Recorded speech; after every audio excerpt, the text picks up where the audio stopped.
Dans le rapport de l'ANSSI 2025 sur les menaces dans les collectivités territoriales, on observe que les départements ont été plus touchés par des cyberattaques que les régions, donc 44 incidents contre 29. Ce chiffre pourrait laisser penser que les attaquants adoptent une forme de hiérarchie animale en visant le plus faible.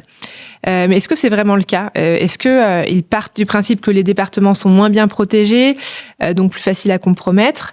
Ou est-ce que ce sont les informations qu'ils hébergent, souvent très proches du quotidien des citoyens, qui les rendent plus intéressants ? Ou alors, est-ce que ça révèle quelque chose du niveau technique de ces attaquants qui seraient tout simplement pas en capacité de viser des infrastructures régionales plus robustes, par exemple ? Alors, par rapport à ce que je disais avant sur le fait que ce soit des robots, je pense qu'il n'y a pas de... Au départ, on vise pas spécialement une collectivité par rapport à une autre. Sur les chiffres, je dirais que comme il y a plus de départements que de régions, est-ce qu'il n'y a pas plus d'incidents aussi qui sont ouverts par rapport... et est-ce que tout le monde joue le jeu sur l'ouverture des incidents je pense que sur 2025, c'était plutôt des incidents mineurs quand même pour toutes ces grosses collectivités. Ouais. Que même si vous dites que pour moi les départements ça reste des grosses collectivités avec des gros moyens. Et donc aujourd'hui, la plupart en tout cas ont fait le nécessaire pour avoir des SI sécurisés.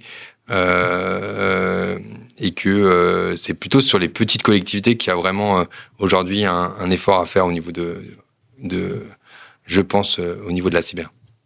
Au niveau de la prise de conscience du coup des décideurs ? Au niveau des moyens, puisque souvent, vous voyez, on a en fait finalement une ville de 5 000 ou 10 000 habitants a les mêmes compétences qu'une ville de 50 ou 100 000, avec des moyens qui sont bien moindres.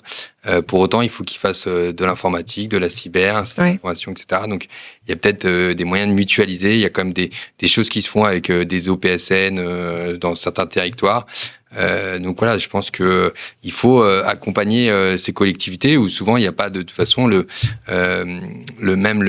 compétences, même sur une ville de 55 000 habitants comme Chelles, on a la chance, j'ai la chance d'avoir un ingénieur cyber, sécurité et réseau très compétent, mais on n'est pas, je pense qu'il y a beaucoup de collectivités où c'est difficile, déjà on a un souci pour recruter dans les collectivités, donc avoir de la compétence comme ça dans les collectivités, c'est pas toujours évident, et donc là je vous parle d'une ville de 55 000 habitants, mais je pense que c'est encore plus dur quand les villes sont plus petites, où le système d'information ça va être 2 personnes, un technicien, un responsable ou 3 techniciens, quand vous avez une centaine de progiciels à gérer. Ouais.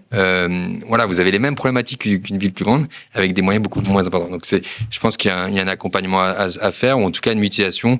Je sais qu'il y a quand même beaucoup de territoires qui travaillent avec des syndicats ou des OPSN qui mutualisent, et la cybersécurité en fait partie de ces outils.